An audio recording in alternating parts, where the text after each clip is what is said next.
Republic Act 9262, Anti-Violence Against Women and Their Children Act of 2004.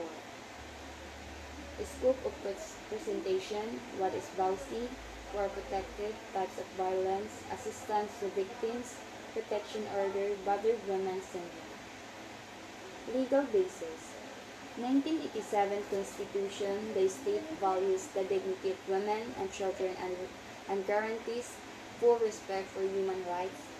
The state also recognizes the need to protect the family and its members, particularly women and children, from violence and threats to their personal safety and security.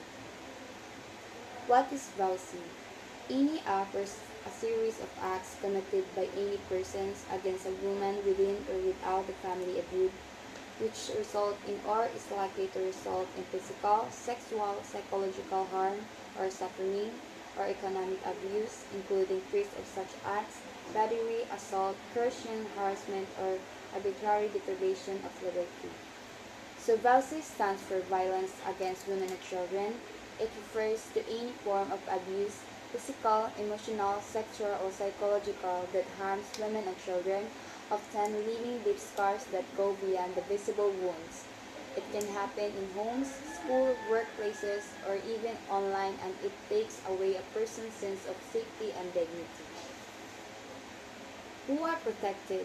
Wife, former wife, a woman with whom the person has or had a sexual or dating relationship, a woman with whom he has a common child, child whether illegitimate or illegitimate. So, meaning to say that kani sila ang asawa or ex-wife, babae nga na ay relasyon, dito sa lalaki o ang bata whether legal nga anak sa gawas ang pwede nga mupal o kaso. The question is, pwede ba mupal ang lalaki of VAUSI? The answer is no, because this Republic Act 9262 or VAUSI is exclusive only to women.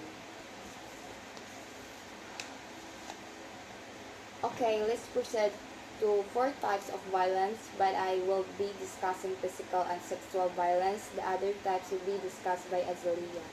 So, types of violence: physical violence, physical or bodily harm; sexual violence, act which is sexual in nature; psychological violence, act or omissions causing or likely to cause mental or emotional suffering of the victim; economic abuse, acts that makes or attempt to make a woman financially dependent. Physical violence, causing physical harm to the woman or her child, threatening to cause to the woman or her child physical harm, attempting to cause the woman or her child physical harm, placing the woman or her child in fear of imminent physical harm. First type is physical violence. From the word itself, physical or ang pangdapat, pamangulata sa imong partner, kasado man or dili sa imong mga bata is punishable under sa 9262 or VAUSI.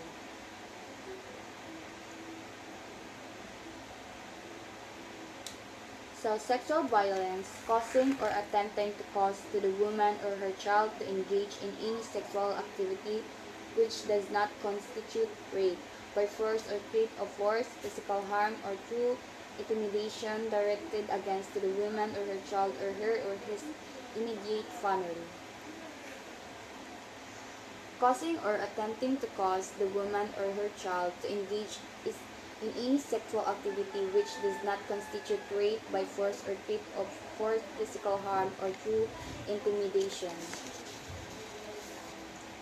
directed against to the woman or her child or his or her immediate family. This means that any act by the person involving sexual activity without the consent of his partner is punishable by RA 9262.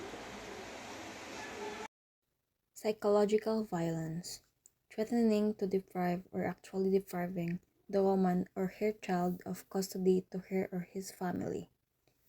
Inflicting or threatening to inflict physical harm on oneself for the purpose of controlling her actions or decisions.